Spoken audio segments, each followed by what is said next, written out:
In this presentation, we will work a problem related to the decision of whether to sell or process further. Our information is going to be up top. We're going to enter that information into a table down below, which we will create in essence from scratch. If you would like to work with a pre-formatted worksheet, we have those as well. So you can work this problem with a pre-formatted worksheet or format your own Excel worksheet. We're going to put the data up top. I do recommend putting the data up top. In this case, it's there for us.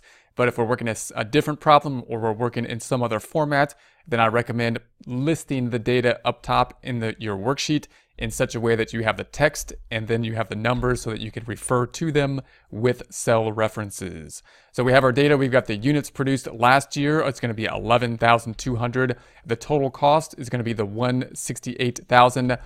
Sales units as is, we could get $3.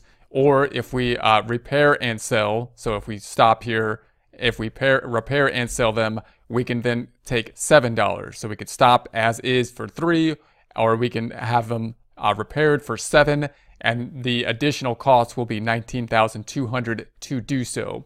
So we're going to say, all right, well, what's the best decision to have? We're going to set up our table. I'm going to set up our table with sales. These are going to be the columns. And the question is, should we process further? So this is going to be sell as is, let's say as is, or process further, and this is going to be the incremental income. So this is going to be the difference, basically the column that's going to tell us what we should do. All right, so then we're going to format this. We're going to select those items, home tab. We're going to go to the alignment group, wrap the text, center, and then I'm going to highlight all 4 of these. We're going to go to the home tab font. We'll make this black and white, like so, and then we'll go through these process. So we're going to say first we have the sales. Now if we stop here, we sell as is. It's going to be the sales will equal 11,200 times $3. Whereas if we process further, we're going to say we get the 11,200 times $7, and that means that we have an increase. So we're going to say this equals the process further amount minus the sale as is amount, 44.8. So obviously we would have more revenue if we processed further.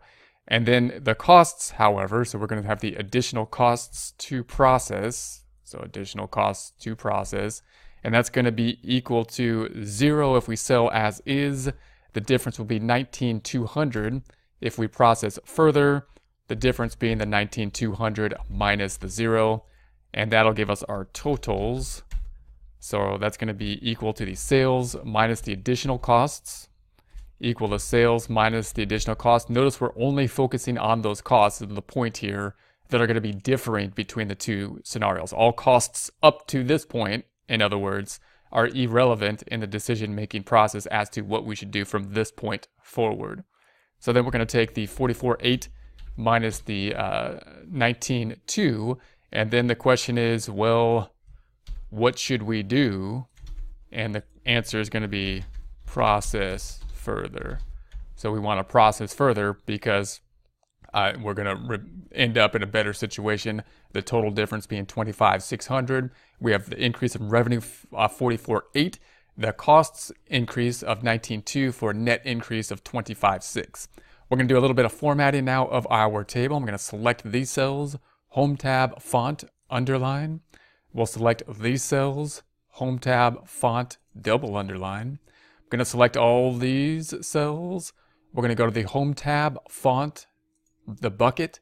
I'm going to use this blue, but I'm going to go to the more options to do so. Standard tab, make it blue, OK. Home tab, font, drop down on the borders, all borders. I'm going to make these 2 cells, home tab, font, blue, and border those cells as well. So there is our final answer.